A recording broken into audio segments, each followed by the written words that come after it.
Buenas tardes a todos y bienvenidos a este homenaje a Carlos Fuentes 10 años después, en el que vamos a profundizar en la figura de Carlos Fuentes como narrador.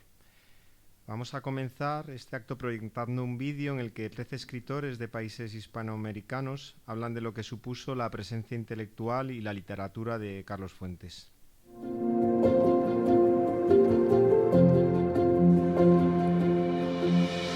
Para mí, Carlos Fuentes es uno de nuestros padres fundadores de la novela latinoamericana. Yo creo que si el abuelo don Alfonso Reyes nos concedió el pase a la tradición de la cultura universal, si Octavio Paz nos hizo saber que éramos contemporáneos de toda la humanidad, Fuentes a su vez propuso un continente novelesco en esa geografía sin fronteras que es la ficción narrativa. Su influencia en mi formación arrancó con Chacmol, con Aura, la portentosa región más transparente. Fuentes me enseñó en mi propia lengua y en mi propia tradición que la libertad de creación es un derecho, pero también una responsabilidad.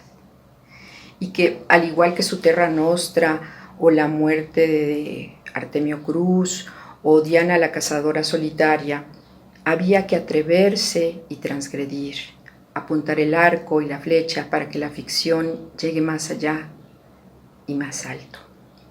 Como si nos dijeran, recuperad toda esperanza a los que entráis aquí. En un mundo que cada vez nos tiraniza más con formas seductoras de enajenación, a donde nos disolvemos a diario como eternos adolescentes, sin saber quiénes somos, por qué o para qué estamos aquí. Yo creo que los libros de Carlos Fuentes nos abren puertas para ejercer la más poderosa libertad. Y en cada lectura aparecen nuevas capas de significación. Es un experto y es un preciosista con la palabra, y en esta novela en particular usa la segunda persona, que es muy difícil de abordar, y él lo hace de manera magistral. Él es uno de mis escritores favoritos de toda la vida, y lo voy a seguir leyendo y estudiando siempre. Y Carlos Fuentes me marcó por teléfono a casa para decirme que quería recomendar mi libro a su editor inglés. Así tuve mi primera traducción a una lengua extranjera en Jonathan Cape de la novela La Milagrosa. Se lo debía a él. No fue la única vez que Carlos Fuentes fue generoso, ni conmigo ni con todos los demás. Gustaba de serlo, gustaba de hacer familia literaria.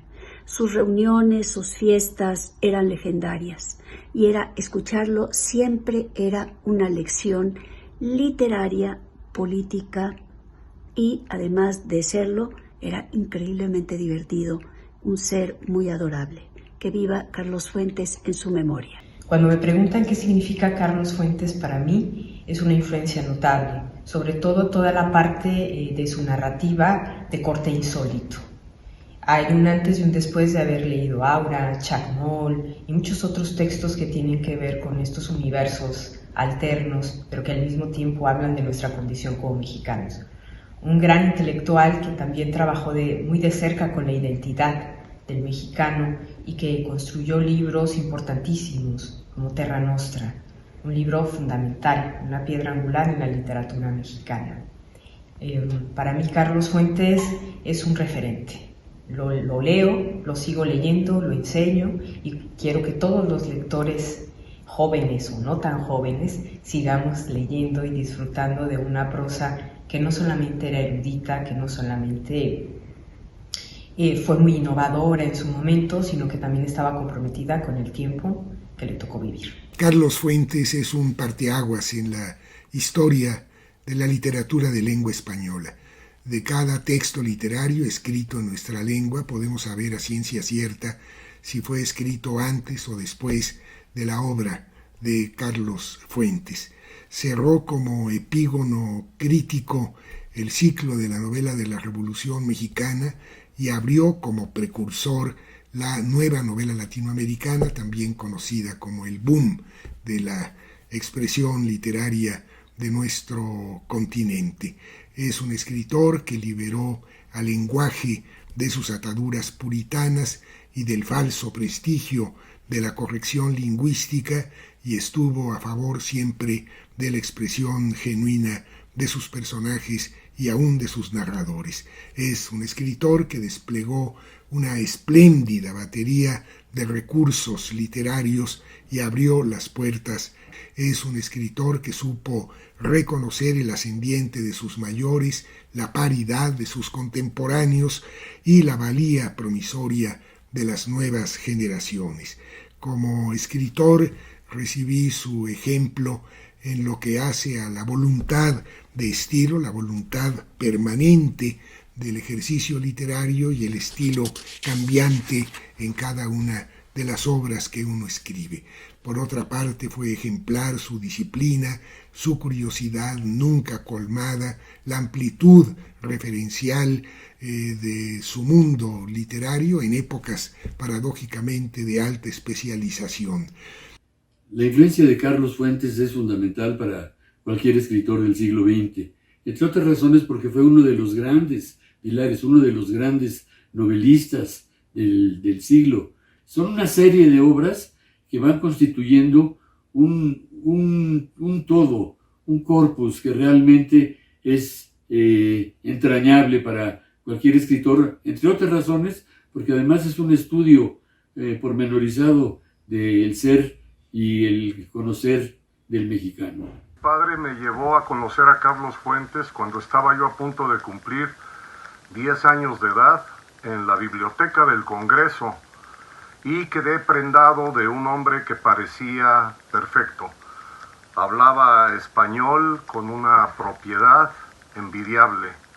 Hablaba inglés sin acento, como si hubiera nacido en Washington, D.C., y hablaron también en francés para demostrarme que podían conquistar París. Habían nacido el mismo año, igual que Ibargüengoitia, y quedé yo, digamos que tentado a leerlo en cuanto tuviera mayor uso de razón. Como lector, le soy agradecido por la perfección de la novela Aura, que envidiosamente agradezco las ganas de querer escribir algo exactamente igual, y lo sabe Henry James.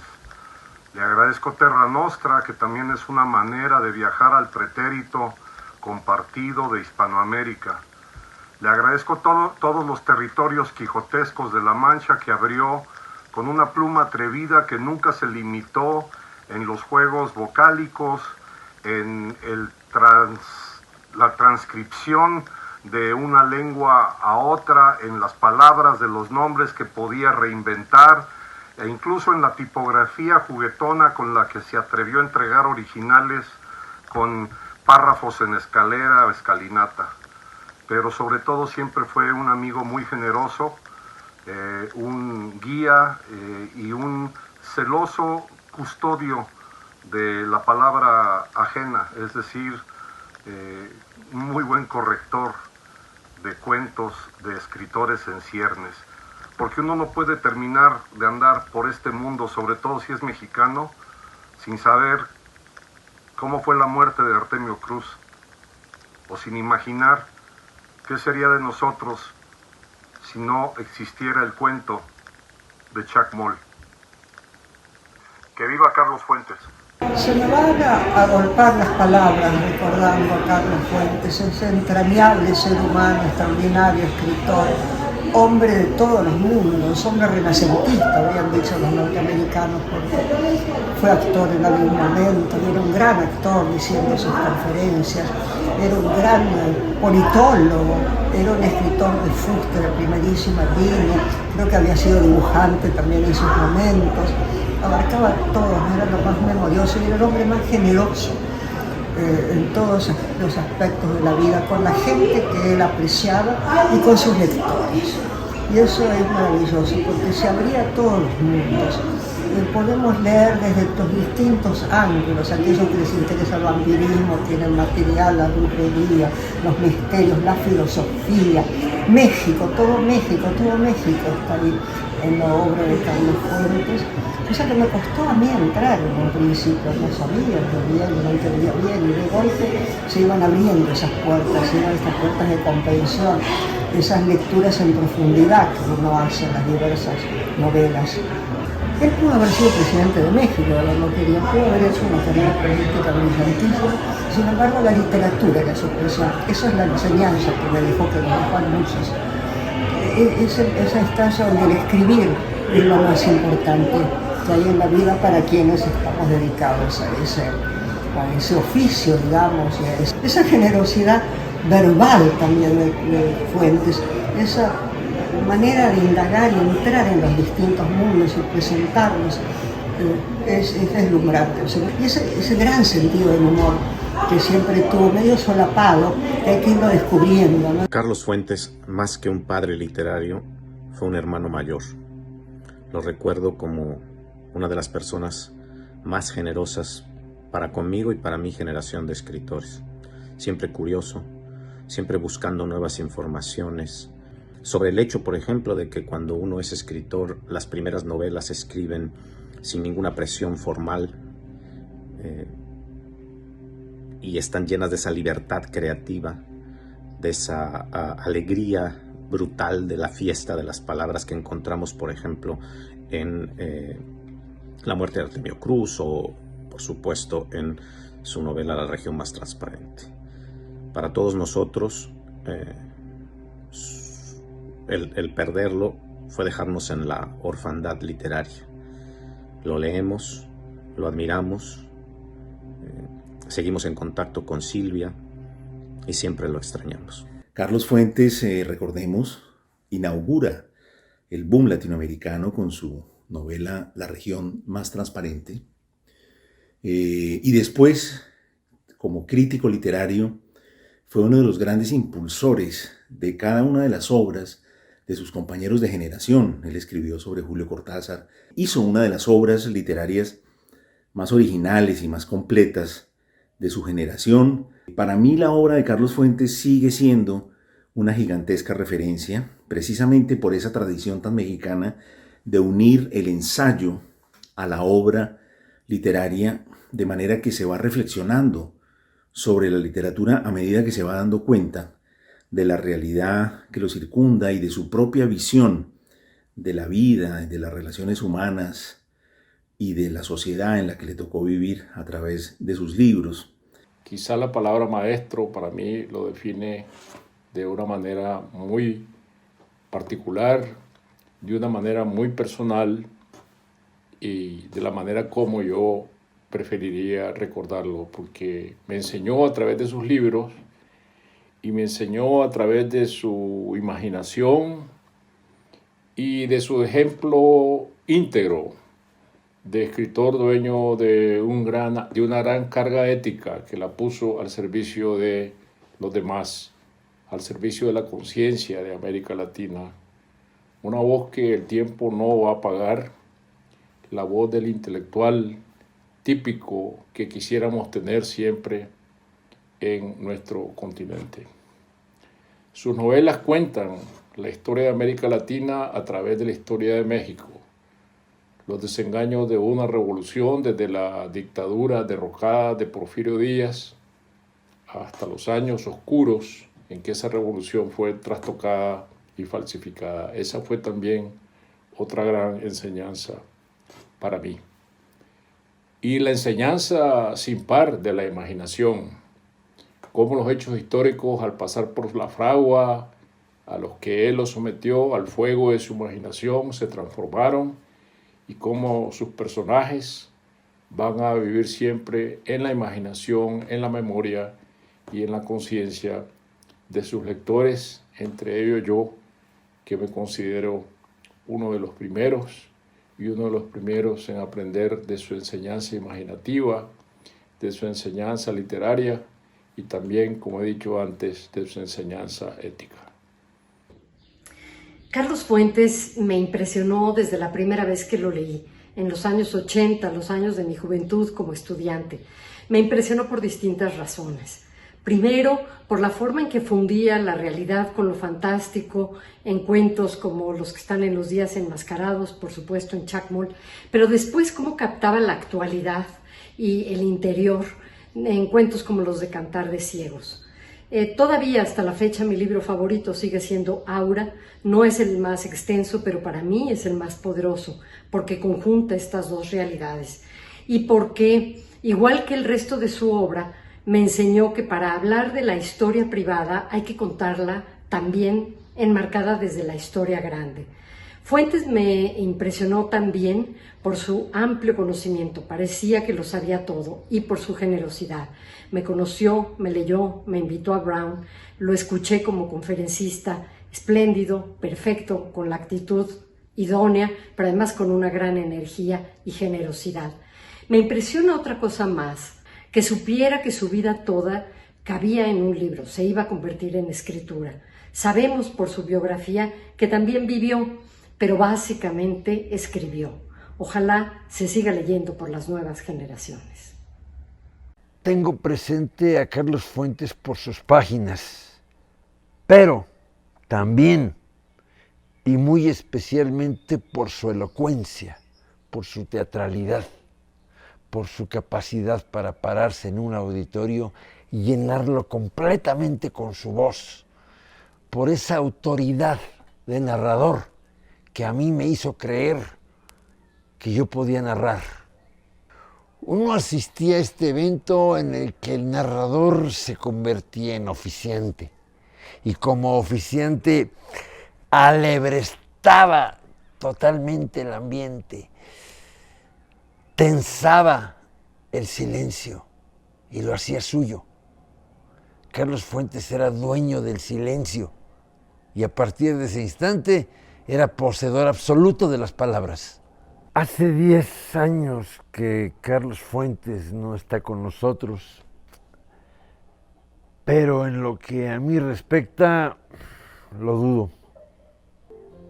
Creo que no se ha ido ni se irá.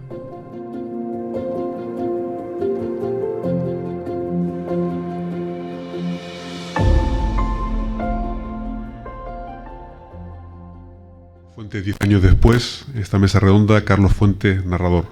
Un saludo muy cordial a Silvia Lemus de Fuentes, a la viuda de Carlos Fuentes, a la que agradecemos además el esfuerzo que ha hecho para llegar a este homenaje.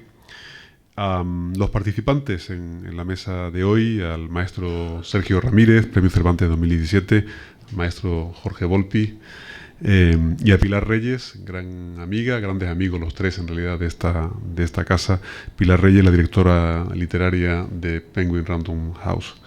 A todas ustedes, bienvenidas, bienvenidos a la Casa de América, este lugar que cumple este 2022 30 años, 3 décadas, intentando acercar América Latina y España, 3 décadas pensando, reflexionando sobre el vínculo iberoamericano que nos vio nacer hace ahora 30 años y que siempre reivindicamos y del que siempre nos sentimos tan orgullosos.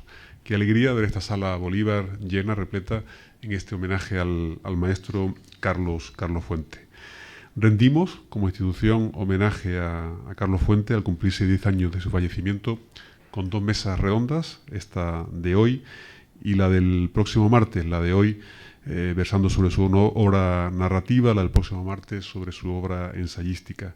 Esta programación especial cuenta con el patrocinio de la Cátedra Carlos Fuentes de Literatura Hispanoamericana y el Centro de Estudios Mexicanos, ambos pertenecientes a la Universidad Nacional Autónoma de México, en colaboración con la editorial Alfaguara.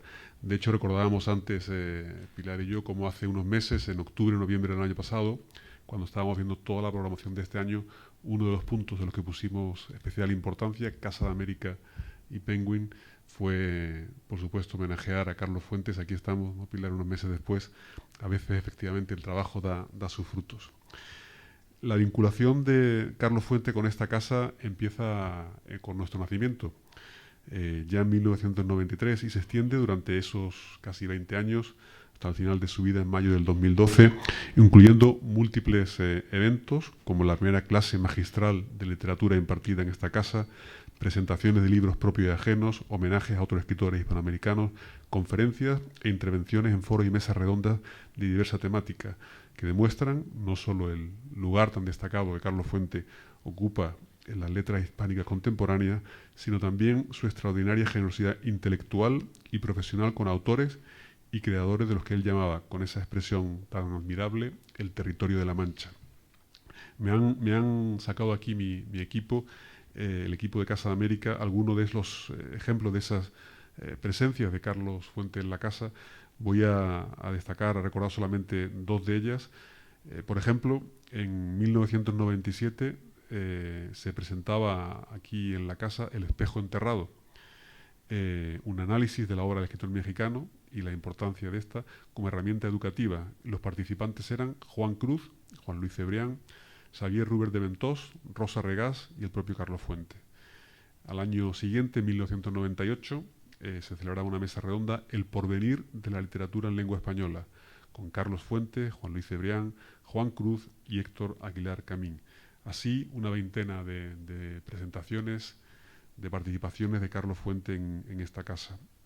En los vídeos que hemos podido ver antes, en esos 13 fantásticos vídeos, yo creo que en general se ha recordado, desde luego lo hacía el maestro Sergio Ramírez, ese carácter no solo de genio literario, sino también el carácter ético de la obra de Carlos Fuentes, pero también se ha hablado de cómo va a pervivir siempre su obra a través de los diálogos de sus personajes en todos sus lectores. Eso que creo que es cierto y que desde luego yo como lector también lo vivo, lo siento así, es también cierto, amigas y amigos, querida Silvia, en esta casa de América, sus pasillos, sus muros, sus salones, son todo también parte de ese recuerdo de Carlos Fuentes y de todo lo que aportó él a la literatura, al ensayo, a un mundo mejor, ese carácter ético que decía Sergio Ramírez, y por supuesto también al mundo iberoamericano, que como decía es el que nos vio nacer, el que siempre reivindicamos y el que también está en este homenaje a Carlos Fuentes. Así que todos, muchísimas gracias por acompañarnos. Bienvenidos, bienvenidas a la Casa de América, siempre es su casa. Muchas gracias.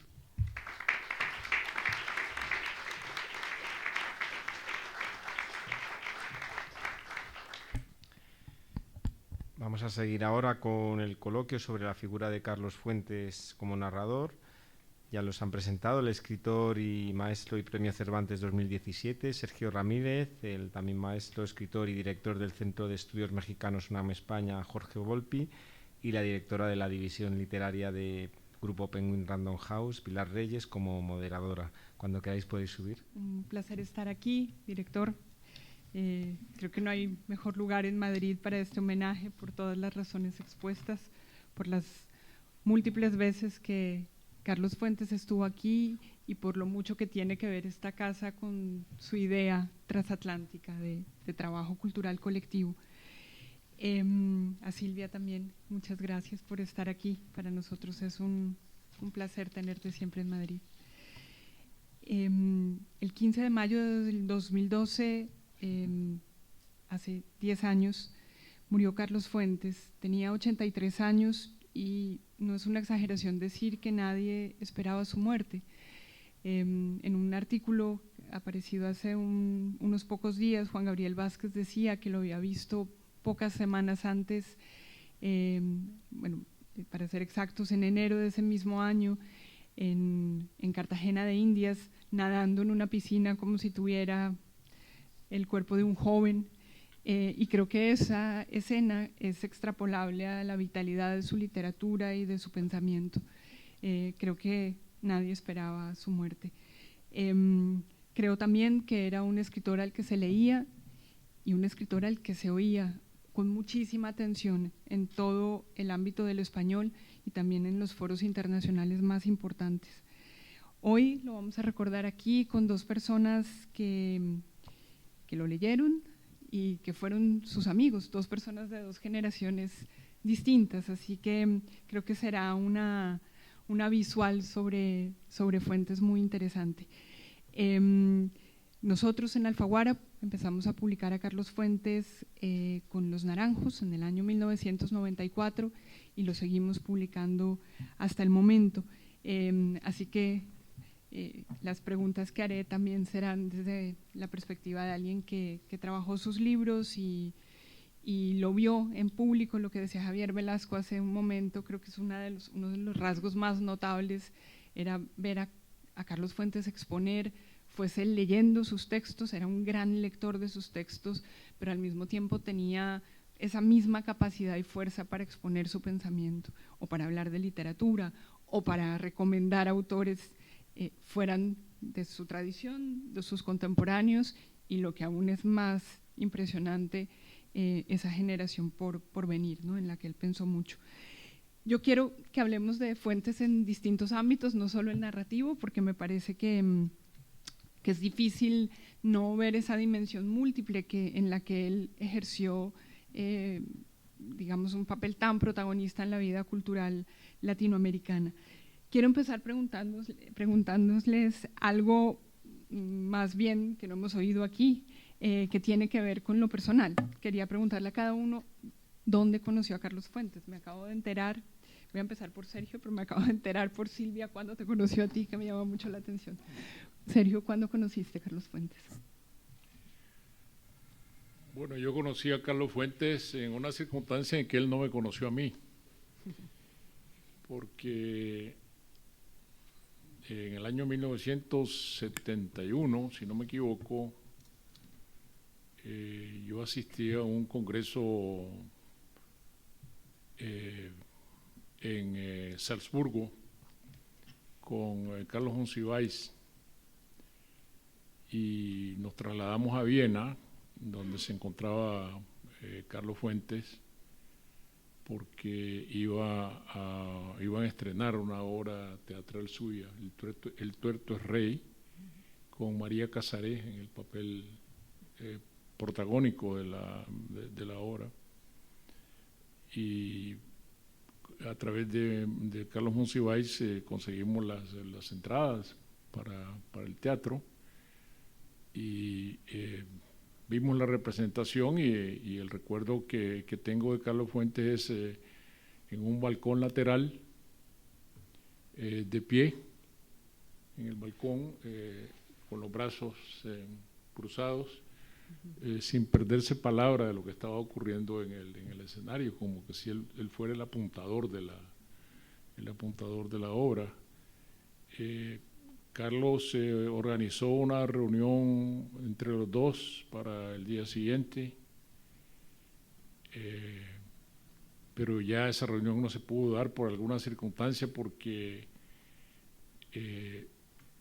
me dijo Monsiváis que se iban de inmediato porque iban a presenciar la filmación de Muerte en Venecia.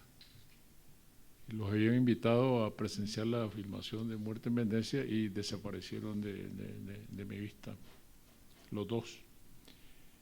Y luego mi relación con Carlos Fuentes tampoco empieza presencialmente. Él había leído algunas cosas mías y él estaba en Washington dando clases en una universidad, y yo le hice llegar mi novela Castigo Divino.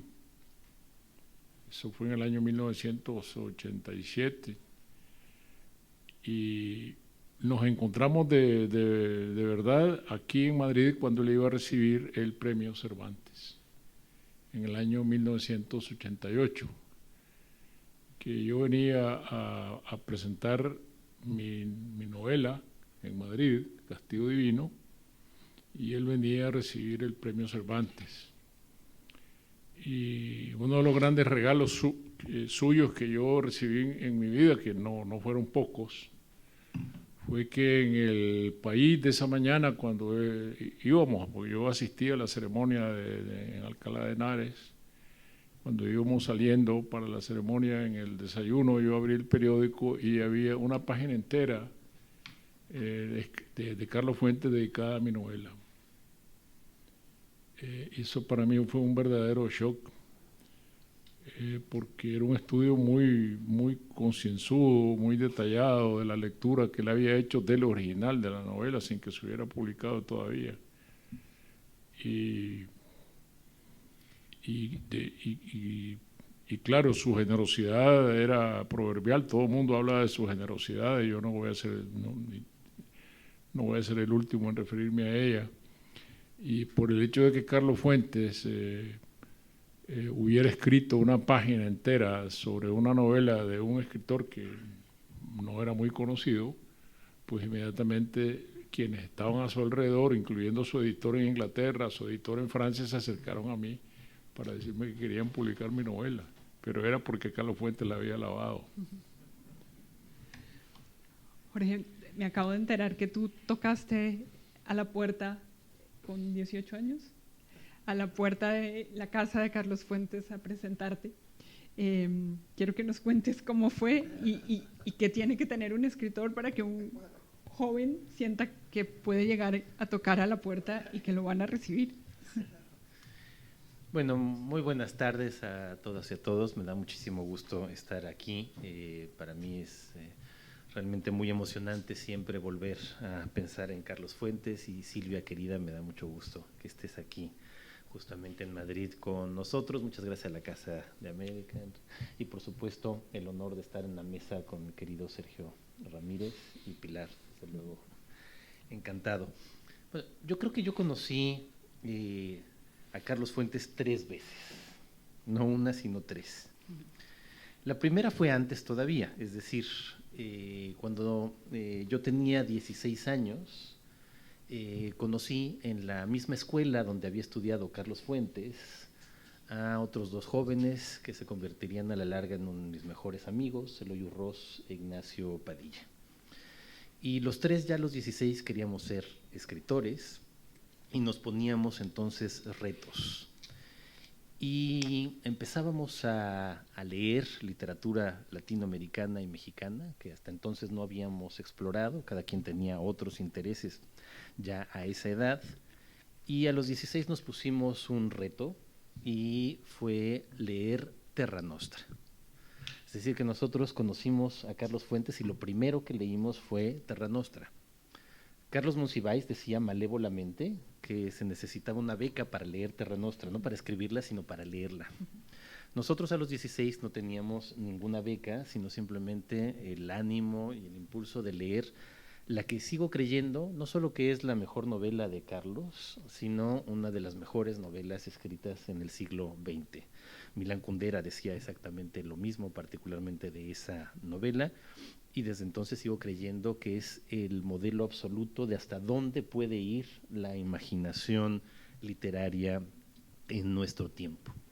Pero claro, era conocer a Carlos Fuentes y conocerlo a través de Terra Nostra y no de Aura, que es lo que hace la mayor parte de los lectores, frente a las 62 páginas que tiene Aura, porque se publicó en el 62 y tiene 62 páginas en muchos números que guarda la novela en su interior. En cambio, Terra Nostra pues tiene cerca de 1000, entonces el reto era sustancialmente mayor. Y después de haberla leído sin beca, en efecto Eloy Urroz y yo fuimos a casa de Silvia y Carlos en San Jerónimo, porque Eloy era muy amigo de los vecinos de Silvia y de Carlos, de la familia Buenrostro, y sobre todo de su hija Renata. Tocamos y en efecto nos recibe Silvia. Estaba Carlos, como lo contó hace unos momentos en la comida que tuvimos, estaba trabajando, entonces no nos recibió en esa primera ocasión, pero Silvia fue siempre muy amable y generosa, además conocía bien a Renata. Volvimos al cabo de unos días más y tuvimos la oportunidad de entrevistar a Carlos para una revista universitaria que estábamos haciendo, y además Eloy tuvo una buena amistad durante esos pocos años antes de que él se fuera de México también con Natasha, la querida hija de Silvia. Entonces esa fue realmente la segunda vez, pero una segunda vez que era simplemente nosotros muy jóvenes admirando a un escritor, llegando a sus puertas y descubriendo ya la generosidad que Carlos habría de exhibir a lo largo de toda su vida, y que lo hace distinto de casi cualquier otro escritor, sobre todo casi de cualquier otro escritor mexicano. Esa generosidad a la que se refirieron todos los escritores que vimos y que Sergio y yo atestiguamos y comprobamos siempre. esa generosidad que lo hacía el reverso de Gore Vidal. Gore Vidal, ¿recuerdan su célebre frase que decía: cada vez que un amigo mío publica un libro y le va bien, siento que algo muere dentro de mí? Con esa frase que es maravillosa, Carlos era el reverso. Cada vez que alguien de su generación o más joven publicaba un buen libro, él se llenaba de felicidad, que es algo absolutamente inaudito entre escritores. Y así ocurrió cuando en 1999 yo vivía aquí en España, estaba estudiando el doctorado en la Universidad de Salamanca y gané el premio Biblioteca Breve, que acababa de renacer y que había sido ganado por él con Cambio de Piel y por muchos otros miembros del boom en su gran época, desde luego por Mario Vargas Llosa, porque Erasmo Cabrera Infante. Y recuerdo que entre las muchas cosas apabullantes y que para mí eran inesperadas, en ese momento yo tenía 30 años, que me estaban ocurriendo, uno de esos días me llegó un fax de Carlos Fuentes desde Londres. Quienes lo tratamos a lo largo de los años, había faxes, ¿no, Silvia? Era un modo de comunicación particularmente usado por él, que ahora serían reliquias, no sé si se conservan justamente todos los faxes enviados por Carlos, pero con una generosidad enorme. Decía que había leído la novela, que la alababa un poco, y luego, igual que hizo con Sergio y con tantos y tantos otros, escribió una nota generosísima sobre el libro. Pero sobre todo a partir de ahí empezamos a encontrarnos. La primera vez creo que fue en la Feria del Libro de Madrid de ese año, con Silvia. Muy pronto empezó una amistad entrañable. La siguiente vez fui a Londres a visitarlos. Recuerdo haber estado primero con Silvia, Carlos no estaba. Acompañé a Silvia de compras ese día, a Harrods, y después de eso estuvimos en su casa en Londres, y a partir de ahí pues ya empezó una relación entrañable que, como dijo Javier Velasco, pues dura no hasta la muerte de Carlos, sino hasta el día de hoy con Silvia.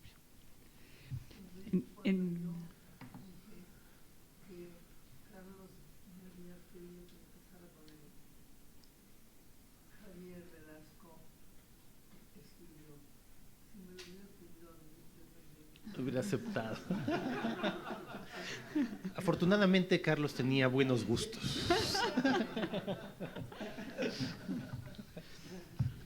Me encanta además que los dos momentos en que se conocieron personalmente hayan pasado en Madrid. Tiene mucho que ver con la pregunta que voy a hacer ahora, que me has dado el pie hablando de Terra Nostra. Para hablar de Carlos como narrador hay dos temas que me gustaría tratar. El primero, obviamente el ejemplo grande de ese tema es Terra Nostra. Dice Carlos, nuestra historia, se refiere a la historia latinoamericana, la menos realizada, la más abortada, la más latente y anhelante de todas las historias, la de España y la de la América española. ¿Cómo crees, tú, gran lector de Fuentes, Sergio? Este fue un tema que también tocó en el ensayismo, en un libro como El espejo enterrado. ¿Cuál era la idea de esa relación entre España y la América española que Carlos Fuentes dibujó en su literatura? Yo creo que esa pregunta se entiende mejor si se ve desde la íntima perspectiva de lo que podríamos llamar, en términos vasconcelianos, el ser mexicano, ¿no? Es decir, cuál es esa relación siempre turbulenta que ha existido entre México y España, más que con cualquier otro país de América Latina, ¿no? Y yo creo que Fuentes, dentro de esta visión ecuménica que tenía, estaba profundamente convencido de que el gran puente era la lengua. El gran puente entre España, México, y entre España y América Latina era la lengua en todas sus infinitas variantes, ¿no? La lengua peninsular y las distintas lenguas españolas que se hablan en América Latina. Entonces, cuando él habla del territorio de la Mancha, está poniendo a la lengua como ese puente, está poniendo a la lengua de promedio por encima de las distancias, diferencias políticas, por encima de las disputas que nunca van a ser resueltas alrededor de la conquista, alrededor de la dominación, y en eso yo decía, el ser mexicano es quizá el más sensitivo de toda América Latina frente a esta historia entre España y América Latina mediando la conquista. No en balde nunca vas a encontrar una sola estatua de Hernán Cortés en México, menos ahora que están derribando las estatuas de Colón por todas partes, ¿no? Pero nunca cabría en el sentido de la historia mexicana que hubiera una estatua de Cortés. Y toda la obra de Fuentes está siempre girando alrededor de estos grandes desentendimientos y siempre poniendo la lengua por encima de todo.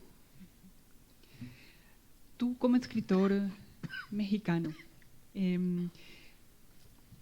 ¿cuál piensas que fue la idea, digamos, de México que construyó Fuentes? Porque si bien obviamente habló del México prehispánico, de la conquista, pero se metió clarísimamente también con el México más contemporáneo, en la narrativa y en los ensayos, ¿no? Dos ensayos icónicos como Tiempo Mexicano, Nuevo Tiempo Mexicano.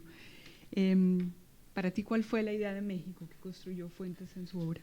Bueno, sobre todo creo que luchó para que no hubiera una sola idea de México, y eso quizás era lo más interesante en su momento.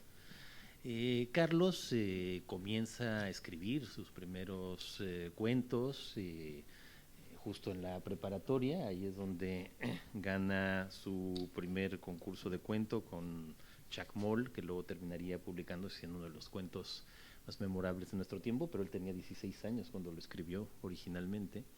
Pero el ambiente intelectual del México de esos años y los siguientes que él pasa en la Facultad de Derecho de la UNAM, porque también es el otro lugar emblemático en el que también está Carlos, con los compañeros que tuvo de la llamada generación de medio siglo, entre los que también estaban, más joven Carlos Monsiváis o Sergio Pitol y varios, sobre todo intelectuales y políticos mexicanos del momento, que crearon la revista que se llamaba justamente Medio Siglo. Era la época del gran debate sobre qué significa ser mexicano, sobre la filosofía de lo mexicano, así se le llamaba entonces, y sobre la respuesta que había dado Octavio Paz a ello, particularmente en El laberinto de la soledad, después de libros anteriores como los de Samuel Ramos. En ese ambiente, Carlos, por supuesto, empieza teniendo también esas mismas inquietudes y debates, porque a mediados de siglo parecía que había que resolver el enigma de qué era ser mexicano, porque solo resolviendo el enigma podríamos tener un México próspero. Entonces, gran parte del debate intelectual estuvo centrado ahí, y yo creo que conforme pasó el tiempo, frente a la posibilidad misma de decir qué es México y lo mexicano, Carlos, de manera, yo creo que con su intuición de narrador primero y luego ya con su voluntad crítica de ensayista después, justo también se opone en muchos sentidos a que haya un solo México y una sola idea de México. Yo creo que una de las grandes cosas que hizo Carlos siempre fue interesarse por todo e interesarse por todo en todas las épocas, y creo que ese crisol de entendimientos y de tiempos que se entrecruzan llega a su culminación justamente en Terra Nostra, que es ya de los años 70. En cualquier caso, en ese entrecruzamiento de tiempos y culturas es donde creo que Fuentes encuentra lo más rico de lo mexicano, que justamente no pueda definirse de una sola manera, que no pueda decirse que México es de una sola forma, sino esa variedad de Méxicos temporales, pero también de las profundas diferencias y desigualdades, desde la herencia española hasta el pasado prehispánico, de la construcción del México independiente a las guerras de reforma, del porfiriato a la revolución, hasta el régimen priista, que todavía está absolutamente en el poder en la época en que él está escribiendo todos estos libros, Pero todos esos tiempos superpuestos son los que yo creo que forman el México que él imaginaba. Si vemos El espejo enterrado, que ya es posterior, creo que ahí está justamente esa voluntad de mostrar esos Méxicos superpuestos en capas y en tiempos, como si fuera una anticipación, digamos, del multiverso, una anticipación de muchos Méxicos de tiempos distintos, entremezclados y posibles. Sergio, Carlos fue un escritor que pensó mucho el género de la novela, finalmente escribió varios libros sobre ello. ¿Qué idea crees? Creo que tenía una idea muy consciente de lo que la novela podía hacer en términos de repercusión, ¿no? Para los lectores. ¿Cuál crees que era esa idea de la novela como instrumento? ¿Para qué podía servir? ¿Qué entendió Fuentes sobre el ejercicio? Hace un momento contabas, lo digo no solo digamos, fue un ejercicio que hizo pensando en la novela como género, también pensando en el canon, ¿no? Hizo, bueno, su último libro sobre la novela fue apostando también por qué lista de escritores serían los escritores de futuro. Escribió un libro sobre el Quijote, que era un libro que leía todos los años. ¿Qué idea de la novela crees que tenía Fuentes? Yo creo que la idea de Fuentes de la novela era la novela como el espejo total de los individuos y de la sociedad, de las vidas privadas y de las vidas públicas, y cómo las vidas privadas nunca se pueden separar del contexto público, sobre todo en América Latina, donde el contexto público es tan anormal que no puede desenmarcarse el relato imaginativo de lo que es la historia pública. De manera que esta idea de Fuentes de la novela es muy balzaciana, y es tan balzaciana que toda su obra él la organizó a la manera de la comedia humana, poniendo cada novela en un capítulo distinto de este gran índice que fue completando a la medida en que su obra iba avanzando, porque él siempre quiso dar idea desde la totalidad, desde esta gran aventura verbal, y que en todo sentido es Terra Nostra, ¿no?, hasta la forma como hace su organización dentro de este enorme mapa de la novela total. Y me parece que, sin embargo, que la columna vertebral de esa composición de la novela total es la historia de México, porque él articula la historia contemporánea de México como si su aspiración fuera quitarle el papel a los historiadores y reponerlo por el papel del novelista, convencido como estaba de que solo el novelista puede interpretar la historia con la libertad que da la imaginación. Por eso yo creo que si uno quiere entender la historia contemporánea de México, desde el Porfiriato a la caída de Porfirio Díaz en 1909, a Madero, la decena trágica, los maximatos de Plutarco Elías Calles, basta organizar su lectura de la historia de México a través de la novela de Fuentes, empezando por La región más transparente, La muerte de Artemio Cruz, Años con Laura Díaz, y La silla del águila, que si se leen juntas uno lee la historia de México, y dentro no de una visión única, sino de una diversidad muy grande de visiones. Y uno de los grandes aciertos es cuando llega a contar la historia de Laura Díaz, que es una fotógrafa casada con un sindicalista de la revolución, que después se corrompe porque está en la historia privada, pero no puede dejar no puede nunca separarse de la historia pública de la historia pública de México. Está introduciendo un elemento nuevo en una historia donde los héroes siempre han sido los de a caballo con el rifle montado sobre la pierna, ¿no?, como en los murales de la revolución. Introduce esta mujer, que es un elemento novedoso para mí en la composición de la historia de México, la mujer como heroína trágica, que comienza su historia al lado dirigente revolucionario que se corrompe y termina con su nieto muerto en la masacre de Tlatelolco.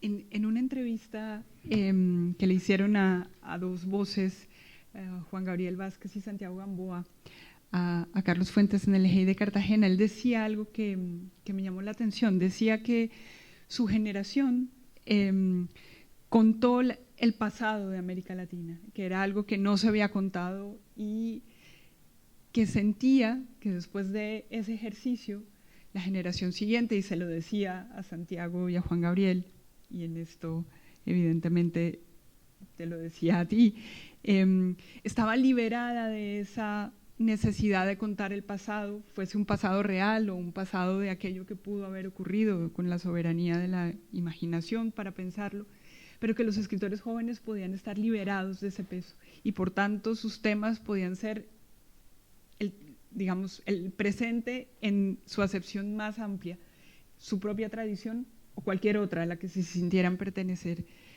¿Tú sientes como narrador que tras la, aparición del boom te liberó de algo? ¿Esa reflexión de Carlos sientes que te pertenece? Pues sí, por supuesto. Carlos, en ese momento en el que hablaba, en el que nosotros éramos muy jóvenes, primero desde la escuela preparatoria y luego ya en la universidad y aún después, y cuando formamos este grupo de amigos, que finalmente no era tampoco otra cosa al que llamábamos el crack, la inspiración fundamental era Carlos Fuentes exactamente en lo que estás diciendo. O sea, la sensación de que, en efecto, el boom, y particularmente en el caso mexicano, la obra de Carlos, había llenado con la imaginación, pero con la imaginación crítica como forma de conocimiento, la historia de México desde la época prehispánica hasta nuestros días. Y que en efecto su mirada de novelista estaba ahí todo el tiempo para contarnos lo que por supuesto no nos contaban las historias oficiales. O sea, nosotros todavía fuimos educados en la época priista hegemónica, en donde solo existía una historia oficial. Entonces, frente a la historia oficial, cualquiera que fuera, Carlos Fuentes y muchos miembros de su generación, de esa generación de medio siglo que en México fue tan rica, con sus compañeros y amigos, en efecto, parecían liberarnos de esa historia oficial tan pesada y al mismo tiempo tan corrompida y tan llena de huecos y de vacíos a través de la imaginación novelística. Y creo que si nosotros empezamos a imaginar que los narradores de América Latina podían escribir sobre cualquier otro tema que ya no fuera latinoamericano, con la misma naturalidad con la que lo hacen los escritores de cualquier otra parte, se debía justo a este ejemplo de Carlos Fuentes. Ahí nombrabas hace un momento, Sergio, la idea de una lengua que nos une y por tanto genera un territorio donde no hay fronteras, eso que Fuentes llamó el territorio de la Mancha. Él acuñó un segundo concepto que creo que incluso es contradictorio con esa idea del territorio de la Mancha, que fue de alguna manera cómo en nuestra historia cultural pasamos del boom al boomerang.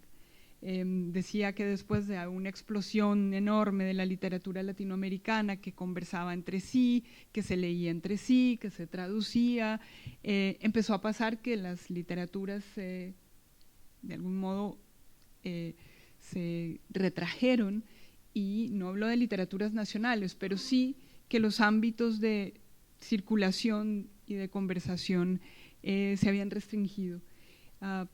¿Cómo ves esa idea? ¿Crees que es contradictoria con esa, tiene que ver con la industria, tiene que ver con que convienes con esa descripción suya? Yo siento que es un problema más bien que tiene que ver con la industria y con la forma como está organizado el mercado editorial, ¿no? Y porque además el mercado editorial se ha multiplicado. Y en tiempos del boom, el número de escritores sobresalientes o en competencia para publicar sus libros era mucho más reducido. Yo no sé cuántos cuántos originales habrán llegado al concurso de la Biblioteca Breve, que luego ganó Jorge Volpi, que ganó Mario Vargas Llosa con La Ciudad de los Perros, pero no me imagino que serán 800, 900, como ocurre con el concurso del Alfaguara ahora. Es decir, es una explosión de originales la que hay, de gente que quiere no solo escribir, sino publicar. Y claro, yo visto ahora desde mi propia perspectiva en los años, yo me desconcierto, y esto no sé si le pasaba a Carlos Fuentes, yo me desconcierto bastante al ver cómo una generación sucede inmediatamente a otra. Y los escritores que yo consideraba que eran los más nuevos, como Jorge Volpi, y después como Juan Gabriel Vázquez, ya no son los más nuevos. Ahora hay decenas de mujeres escribiendo que yo no puedo ya controlarlas mentalmente, ¿no? Cuántos libros aparecen, me dice, esta es muy buena, pero ¿cómo leer todo eso, no? Porque hay una multiplicación del mercado editorial. Y hay escritores que desgraciadamente se quedan restringidos a sus propios ámbitos nacionales, otros a sus ámbitos regionales. Y la gran aspiración de los escritores latinoamericanos, de muchos escritores latinoamericanos que son publicados por las mismas editoriales, pero localmente, es venir a presentar su libro a Madrid. Eso es como la corona del triunfo, ¿no? Pero yo creo que hay muchos escritores, y eso a Carlos hubiera estado encantado de esta multiplicación de escritores, y sobre todo de la aparición de las escritoras mujeres, que en ese tiempo no era tan común. Ahora se alega mucho que es que las mujeres no les daban el lugar que tenían y que estaban ocultadas por los hombres. Yo creo que hay mucho de eso, ¿no? Pero no escribían tantas mujeres con tanta brillantez como hoy día. Y en eso hay cambios profundos en lo que es el panorama literario. Ahora, en cuanto a eso de la regresión de los temas que preguntabas antes, ¿no? El cambio de los temas y cómo liberar a las generaciones anteriores. Yo creo que la historia de América Latina no deja liberar a ninguna generación de los viejos temas, porque los temas desgraciadamente se repiten.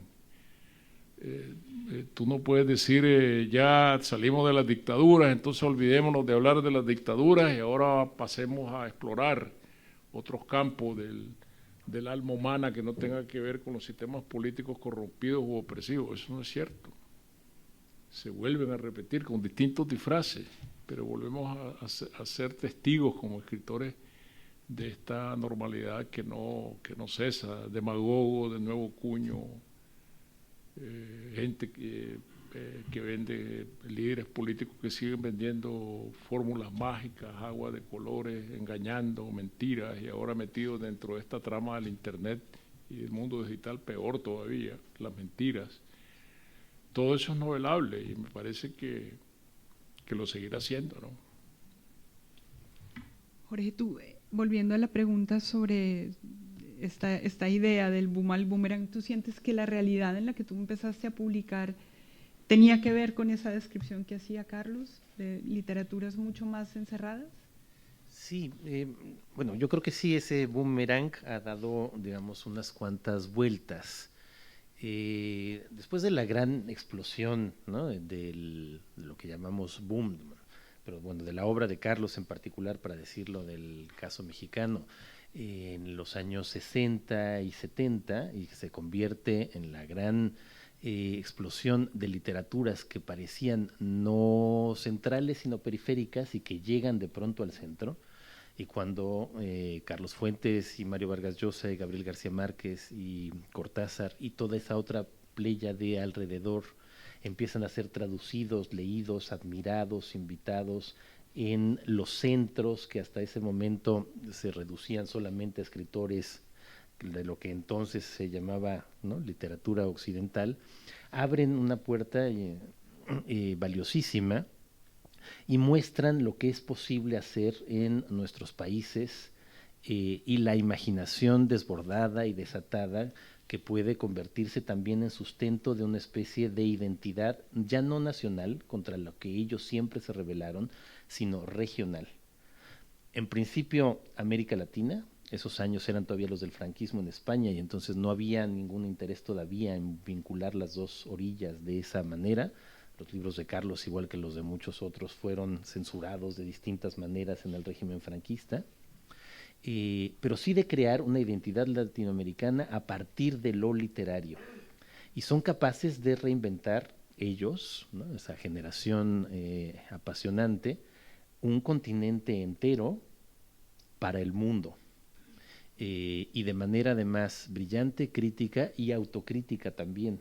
Nunca fue solo un fenómeno mercadotécnico, fue una gran explosión de creatividad y pensamiento crítico simultáneos. Y conforme va pasando el tiempo, lo que sí va ocurriendo es que en todo el mundo entramos en este periodo que podemos aceptarlo o no, pero que finalmente está permeado por la ideología neoliberal, por los mercados, por la globalización, por la caída del muro de Berlín y luego de la Unión Soviética, y ya pasamos a los años 80 y 90 y esa explosión del mercado. Y lamentablemente lo que sí ocurre durante esos siguientes años, que son en los que empezamos a publicar los autores de mi generación, es que lo que había sido esa explosión inaudita de creatividad y de genio y de libertad, que era el boom, sí pasó a convertirse en una especie de receta casi obligatoria para el escritor latinoamericano, que tenía que escribir justo como escribían ellos, y particularmente, incluso más que Carlos o que Mario Vargas Llosa, más el realismo mágico de García Márquez, o lo real maravilloso, como le queramos llamar, como receta de éxito comercial. Y ese es el momento en el que estamos nosotros, admirados, releyendo al boom y al mismo tiempo conviviendo con esta nueva etapa en la que parecería que la única forma de ser latinoamericano es repitiendo ese mismo modelo ya probado. Entonces, frente a ese es el que, digamos, que escritores de mi generación, de un lado Macondo en Chile y en Sudamérica, del otro el crack nosotros, intentábamos revelarnos, justo volviendo al boom, volviendo a lo que decía Fuentes, de que había justo que romper cualquier estratagema que se convirtiera simplemente en un cliché comercial o literario, tratando de explorar cualquier otra realidad posible. Y esa era una meta que Fuentes nos ponía y que nosotros intentábamos seguir e imitar. Pero de eso ya también pasaron 20 años, ¿no? O sea, también de eso ya ocurrió todo este nuevo periodo y han vuelto a pasar cosas, como dice Sergio, también muchas veces desconcertantes. Una tiene que ver con que, en efecto, hubo una época, sobre todo los años 90, principios del 2000, en donde parecía que América Latina transitaba la modernidad por fin, en donde parecía que todos los regímenes dictatoriales se convertirían eventualmente en democráticos. Pasó con muchos, o partidos autoritarios, como el caso del PRI mexicano, perdían el poder, y eso significaba también una libertad creativa por fin para los escritores, estando en democracias que parecía que se iban a convertir en funcionales. Pero al cabo otra vez del tiempo, como dice Sergio muy bien, y él lo ha vivido en carne propia, esos regímenes que parecía que la democracia iba a resolver los problemas de nuestra región y que la literatura tenía entonces caminos de libertad absoluta, se revuelven en un regreso al pasado que Carlos habría identificado, que identificó todavía perfectamente con esos ciclos justo que a él le gustaban tanto. Y en esos ciclos volvemos a una América Latina de una violencia inaudita, en el caso mexicano de una violencia que ni Carlos había visto nunca. O sea, la violencia del 2006 para acá no había ocurrido desde la Revolución Mexicana. Y en el caso de muchos países, de Nicaragua de Sergio es por supuesto un ejemplo clarísimo, pero muchos otros, modelos autoritarios que llegan y reaparecen. Y entonces lo que parecía esa libertad absoluta del escritor ya tampoco lo es necesariamente tanto, porque entonces ahora esas realidades otra vez atroces de nuestra región, la más desigual del mundo, con unos índices de violencia enormes y con unos índices de autoritarismo crecientes en muchas partes, hace que otra vez los escritores de la región no puedan escapar de su historia, ¿no? Tengan de nuevo que volver a contarla.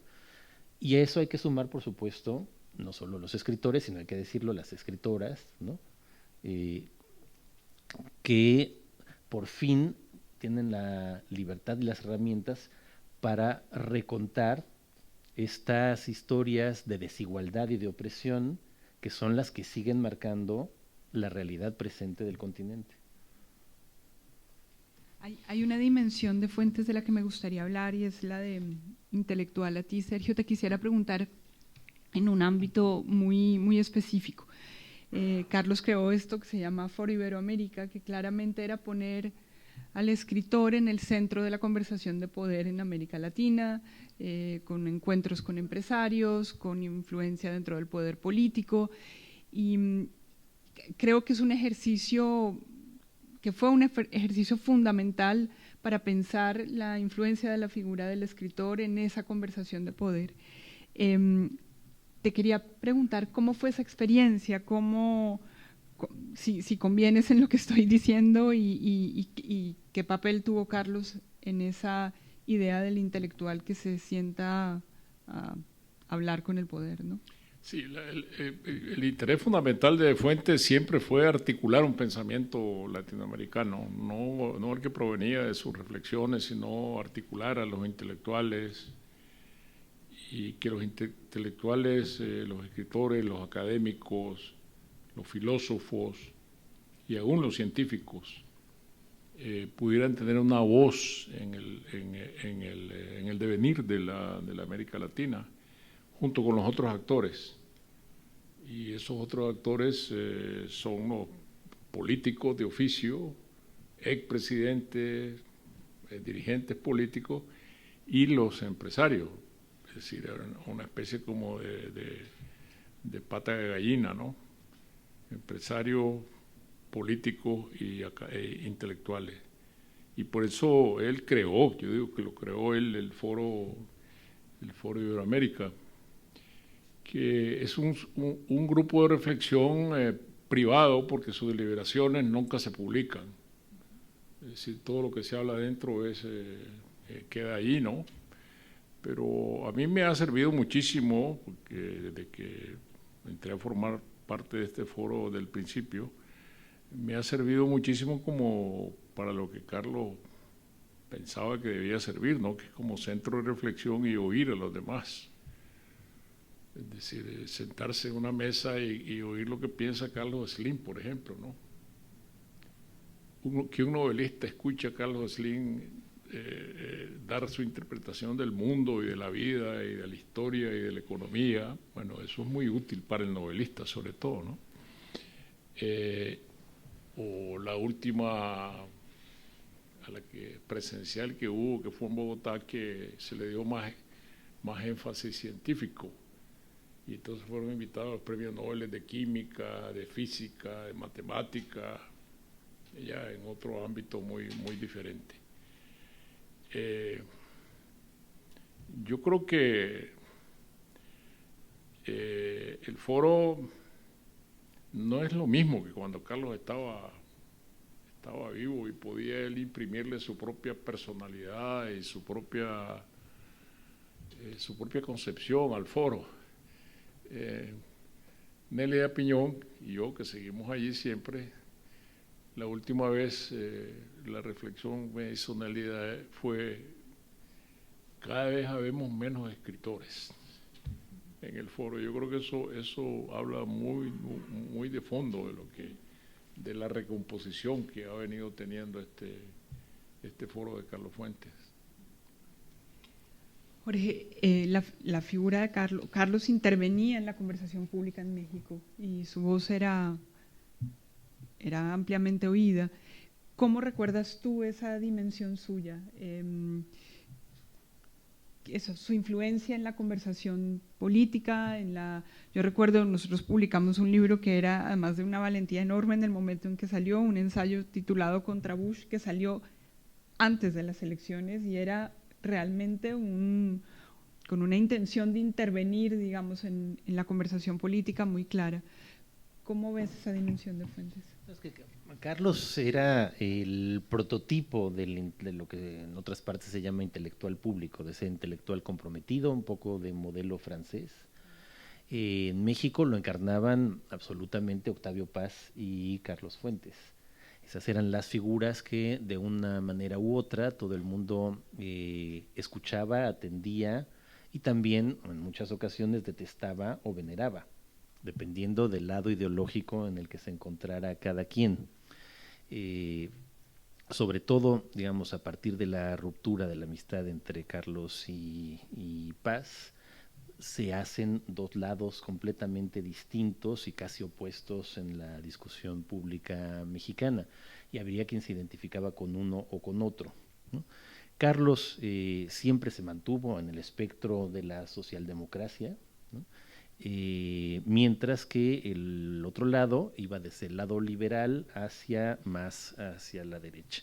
En cualquier caso, Carlos opinaba de todo lo que ocurría en México todo el tiempo, ¿no? Publicaba constantemente notas tanto en Reforma como en El País y libros en donde le preocupaba la actualidad, quería participar en ella, iniciativas semejantes al foro, estar conversando con los actores políticos y económicos del país y tratando de encontrar soluciones, siempre fue parte también de sus intereses.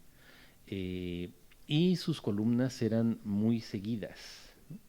En ese espectro, sobre todo, y que ahora haría tanta falta, porque Fuentes representaba casi siempre la sensatez, que es algo que nos hace tanta falta en el México absolutamente polarizado de hoy, por ejemplo. Él nunca fue radical ni extremo, siempre fue sensato, crítico, sobrio a la manera de hacer los análisis, justo evitando la rispidez y la crispación que caracterizan ahora la mayor parte de las columnas de opinión en México y en España y fuera, ¿no? Para tratar de encontrar un espacio auténtico de debate desde ese lado ideológico en el que él se encontraba, pero siempre respetando también las voces de todos los otros. Y esto sí es algo que nos hace, de veras, una enorme falta, por ejemplo, en el México o en la Latinoamérica de hoy. Ahora les voy a pedir un ejercicio de especulación. Como hablábamos hace un momento, Fuentes decía que uno podía pensar la historia desde la literatura con los hechos o con los hechos posibles, ¿no?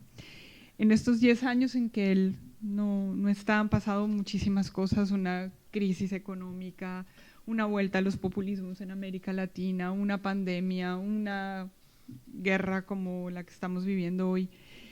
El ejercicio de especulación es ¿dónde creen que hubiera sido materia de una novela de Carlos Fuentes en estos 10 años? ¿Qué hubiera mirado sobre qué hubiera puesto el foco? Yo creo que hay que pensar en esto que decía Volpi, es muy importante, la mirada siempre crítica de Fuentes, que lo abría a la realidad a su propia manera, es decir, no transaba con la realidad, no transaba con lo que no fuera crítico, su visión era siempre crítica. Y por lo tanto ir y venir de sistemas autoritarios en América Latina, que lo conoció desde joven, pues no le hubiera asustado, sino que le hubiera incentivado a seguir siendo crítico. Que yo creo que ya Fuentes fue testigo de la llegada del socialismo del siglo XXI. Ya pudo ser testigo y ya pudo hacerse una idea de lo que representaba este socialismo del siglo XXI, pero estos parámetros críticos y este apego a la democracia, que es muy importante en su pensamiento político, pues hubieran servido, yo diría, de asideros a cualquier interpretación ensayística o novelística o lectura que él hubiera hecho del futuro. En el año 1987, cuando se estaba, no voy a dar una cifra exacta, una fecha exacta, puede ser que me equivoque. Se estaban negociando los acuerdos de paz en Centroamérica, los acuerdos de Esquipulas. Y entonces Fuentes estuvo en Nicaragua, acompañado de William Styron. Y yo recuerdo una discusión o una conversación una noche en la que estaba Daniel Ortega, estaba Tomás Borges, hablando sobre el futuro de las revoluciones y el futuro político de Nicaragua. Y yo recuerdo a Tomás Borges diciendo, es que nosotros nunca vamos a perder el poder. Y la voz crítica de Fuentes, si lo someten a elecciones, sí. Entonces, no, decía, que lo sometamos a elecciones porque el pueblo está al lado nuestro, eso hay que probarlo, decía Fuentes. Pero es que yo no me imagino, decía Borges, de que nosotros alguna vez vamos a perder las elecciones. Eso el pueblo se tendría que haber vuelto loco para votar contra nosotros. Y Carlos, contradiciéndolo desde esa perspectiva crítica, porque él creía profundamente en la democracia. Y después nunca volvimos a hablar de este tema, de esta conversación, pero ya se ve que él tenía razón. Nosotros perdimos las elecciones y hubo que entregar el poder precisamente porque eran las reglas del juego democrático que Carlos privilegiaba por encima de todo. Si no, no existiría su constante crítica al sistema del PRI.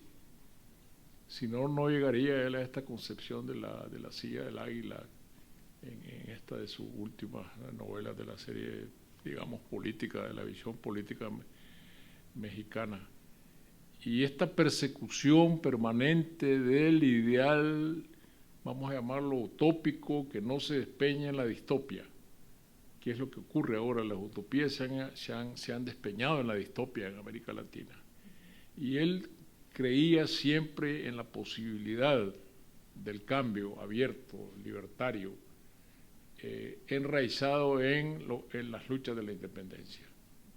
Y él pensaba que esto no había, la perspectiva ética y la perspectiva libertaria de la lucha de la independencia no había cambiado, y quien se ocupaba de México se tenía que ocupar también de toda la América Latina, o quien se ocupaba de Argentina también se estaba ocupando al mismo tiempo de América Latina. Yo creo que una relectura de una novela para mí clave en este sentido de Fuentes, que es La campaña, nos enseña esta visión latinoamericana que él tenía. Este personaje de Baltasar Bustos, que del Río de la Plata llega hasta México, sumándose a todos los ejércitos libertarios, y termina sumándose en México a las fuerzas de Morelos, después de haber pasado por el Alto Perú, después de haber pasado por Venezuela.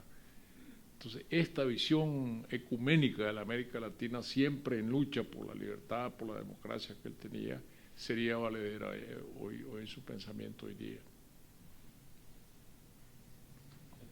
Yo creo que he conocido como Sergio y como tantos grandísimos escritores, pero de entre todos, yo creo que el que más era literatura todo el tiempo era Carlos. O sea, representaba para nosotros la idea de que se vive en la literatura todo el tiempo, no solamente su inaudita capacidad de trabajo, sino sus reflexiones, sus ideas, todo estaba rodeado de literatura. Entonces yo creo que si lo hubiéramos tenido estos 10 años, por un lado, hubiera tenido tiempo de completar las novelas que ya nos había prometido en el siglo, ¿no?, de la Edad del Tiempo, y que hubiera terminado El Baile del Centenario, y que hubiera terminado Emiliano en Chinameca, por ejemplo, dos de los títulos muy sugestivos que estaban ahí anunciados y que no llegó a completar. Creo sin duda, como dice Sergio, que se habría interesado de nuevo por el tema del autoritarismo, del populismo, de los nuevos modelos autoritarios que permean toda América Latina, y seguramente habría habido una novela en ese sentido. Pero también creo que Carlos encarnaba entre los modelos de escritores, que ambos son absolutamente legítimos y admirables. Si ahora lo comparáramos sobre todo con su gran amigo García Márquez, en cierto momento, casi como una iluminación o un milagro, encuentra un estilo. Y ese estilo, una vez que lo encuentra, que llega a su culminación absoluta en 100 años de soledad, ya nunca lo abandona. Y cada página de García Márquez solo puede haber sido escrita por García Márquez. Y eso es admirable. Pero también es admirable lo de Fuentes, que es la capacidad de no repetirse y de querer reinventarse libro a libro. Entonces, además de esto, ¿qué es lo predecible? Los libros de la Edad del Tiempo, los libros que habrían tratado seguramente otra vez sobre México y sobre América Latina, seguramente habría escrito novelas que no imaginaríamos. Novelas que volverían seguramente a los territorios fantásticos que siempre le interesaron, ¿no? Y que están presentes en su obra cada cierto tiempo. No fue solo un escritor realista, ¿no? Ni político ni comprometido, también fue un escritor que admiraba profundamente la literatura fantástica, a la manera de García Márquez, de Cortázar o de Borges, y que seguramente a lo mejor él es el que habría escrito una novela ya no sobre el pasado ni sobre el presente, sino sobre el futuro. No hay mejor manera de terminar que pensando en cuál hubiera sido esa novela sobre el futuro. Muchísimas gracias, Jorge, muchísimas gracias, Sergio, y a ustedes por estar aquí recordando a Carlos Fuentes. Y un aplauso para Silvia, por favor. Silvia.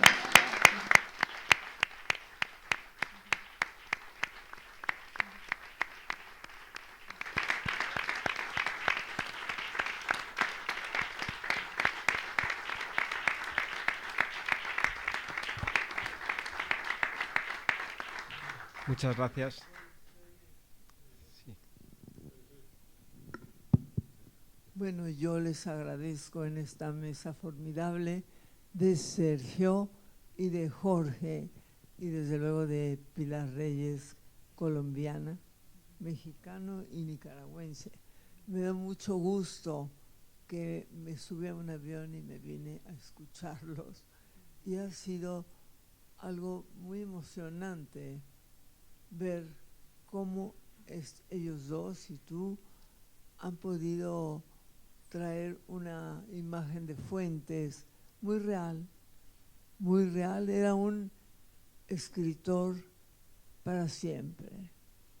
Tan es así que un día antes de esta fecha, el 14 de mayo, él subió a su estudio y me dijo: voy a empezar el baile del centenario, del cual quedó la huella en la pared donde él pegó esas páginas de álbums amarillos que él usaba siempre, y ahí está el plan que tenía para trabajar. Yo creo que le hubiera gustado terminarlo.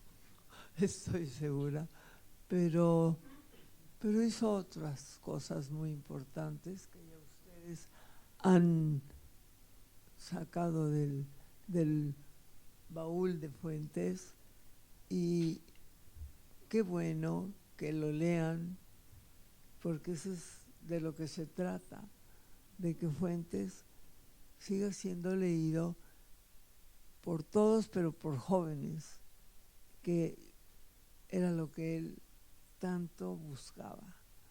Muchas gracias a todos, muchas gracias por este gran homenaje para Fuentes, que amaba mucho España y que se ha mencionado a Hernán Cortés, que él siempre lo dijo: hace falta una estatua de Hernán Cortés, y también una de la Malinche, que no se ve en México, como en tantos otros países latinoamericanos que sí tienen, pues muy claro está en Perú la estatua de Pizarro, y Carlos siempre se duele de que no haya una estatua para Cervantes, que se le critica mucho, que se llevaron el oro de la época precolombina, pero Carlos siempre dijo: el oro se quedó con nosotros con nuestro idioma, con la lengua en español y aquí en castellano, que es la que hablamos y la que no hemos dejado de hablar o hemos dejado de escucharla con Sergio y con Jorge, desde luego contigo, Pilar. Pues Carlos amaba mucho a España y yo creo que todo lo que últimamente se ha referido a México, todos queremos a España y llevamos nombres españoles, apellidos españoles. Allá lo veo sonriente a Fuentes detrás de Sergio y yo creo que donde quiera que esté debe estar muy, muy satisfecho, contento. Gracias a todos.